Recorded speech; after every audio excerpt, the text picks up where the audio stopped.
Now it's time for How Pro Is That? Sleep in heavenly peace. Sleep in heavenly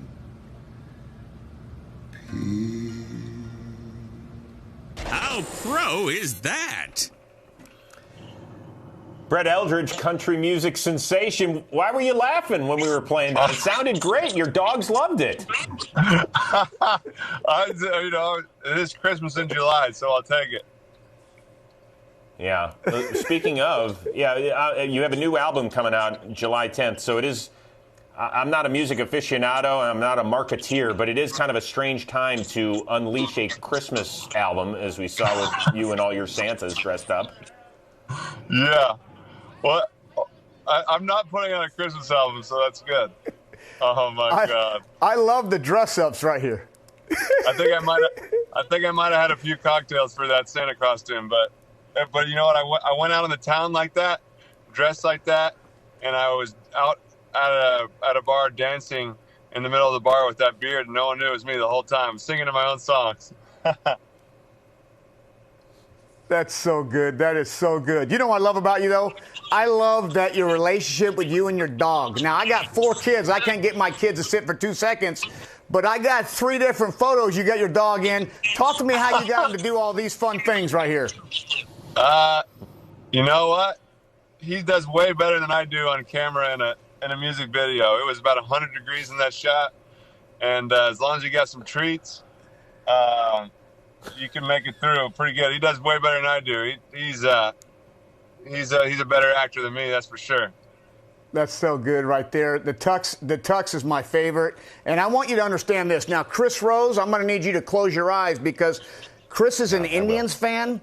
I want to take you back to 2016 and how cool it was to be a part of this with your brother Bryce and your dad in the stands. Talk to me.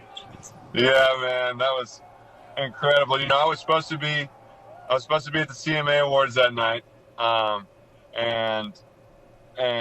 I had the opportunity to go to World Series Game 7 in Cleveland, and I was like, "There's no way I'm not going to that." I skipped the awards. I traded my tux in for a old school vintage Cubbies jacket, and showed up in the stands and with my dad and my brother, and like we made the decision that. It was the best decision I've ever made. It looked great. Yeah, it didn't look that good to me. I'm just going to say. I guess it's nice for you and you Cubs fans for a 108-year drought. So you grew up a couple hours away from the north side of Chicago. Like, what are your childhood Cubs memories, and like, who were your guys? I was a huge Mark Grace fan. I wore number 17 because I played first base, so I was number 17, and I was a big fan of the Hawk, of course, Sandberg. That whole era was pretty golden era for me, and that's kind of how I used to love just turning on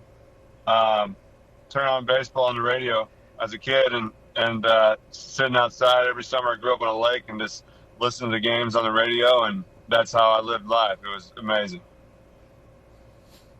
All right, wait, time out now. Now, Gracie was one of my favorites. Did you go no batting gloves? Because Gracie would strap up there 38 degrees windy, no batting gloves, no wristbands, just his baseball glove and bat. Yeah, I would try to emulate everything I could. He could hit a lot better than I could, but I tried to do everything I could that he did, and I was just blown away by his skills. And I recently got to talk to him on the phone, and just such a nice guy, and told him I still in the music video for "Wanna Be That Song." I wore number 17, and I shot the video at Wrigley, and that was pretty cool to be able to do that. That's nice. That's nice. Speaking of music, of course, take me out to the ball game, and at the 7th inning stretch, all sorts of fun stuff. Guys get to sing. So I want you to grade on a scale of 1 to 100 these 2 losers. So give a listen and then give your opinion.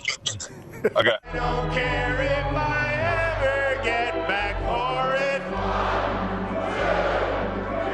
Strikes, you're out at the old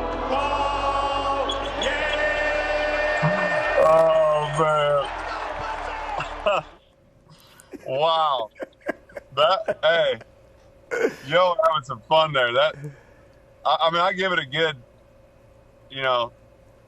I give you a good 7.3 out of 10.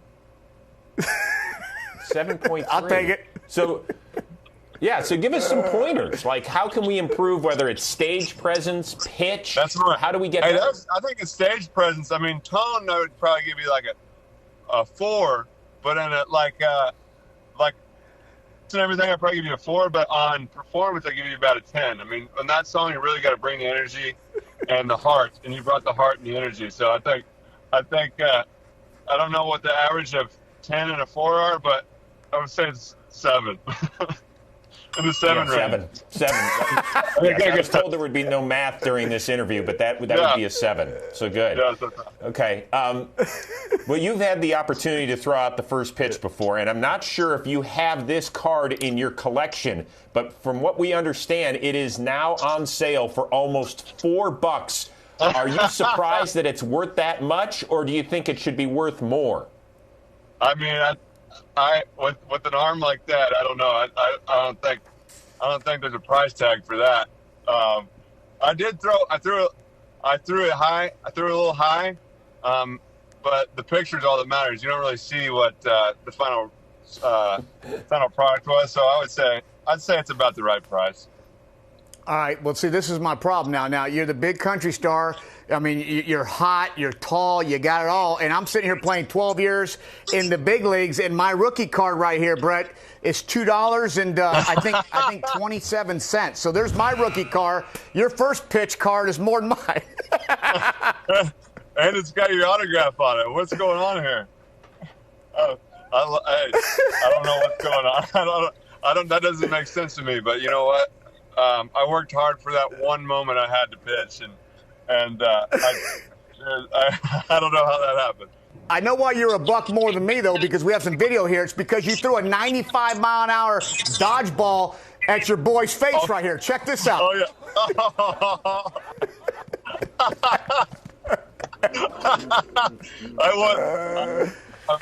I've got, my bus has these, I bring a bunch of dodgeballs and put them underneath the bus for the road, and I go out there and just try to completely wear my arm out to the level I need Tommy John after about every time I play. Yeah, after every time I play the dodgeball. So yeah, I can bring the heat with that at least. I can't throw a strike, but I can bring the heat. All right, well, Brett, let's talk about your day job. The CMAs this year a little bit different because they're going to be done virtually. You are performing. Are you nervous for the virtual performance? Are you excited? I'm not too nervous. You know, I love to sing. It's definitely a different way to do it. But I mean, to be able to perform anyway at this point right now, I'll sing to a tree right now. So I'll do it. I'll perform anywhere you let me perform. At this point, I'm just dying to perform for somebody. So I'm excited for it. Well, make sure you check it out. That is Wednesday, July 1st. You can see it on the CMA's Facebook page and YouTube channel, and also pick up his new album, Sunday Drive, on July 10th. By the way, you've obviously been joining us from your car. You haven't been driving the whole time. I mean, where are you? No, that would be impressive. No, I'm sitting in a parking lot. I'm sitting in a parking lot, just hanging out, and I figured this is a good spot to pull over. I'm not sure. Hopefully nobody comes to kick me out of this parking lot. But right now, you know, there's lots of people watching this, so, you know, I want to make sure we're all right. But it's so far so good. Okay. Well, if you get in trouble, you can always call Kevin. He'll be the first one to come get you, my man. So yes. We appreciate Pay the out time. my bail. That's it. Best of luck. Bail with the rookie card. All right, that's right. The rookie card All fell right. out. Yeah, just give him that. That'll surely get me out of there. Very nice. All right, Brett, be well, stay healthy, and we look forward to seeing you perform on Wednesday, July 1st on the CMAs, and best of luck with the new album on July 10th.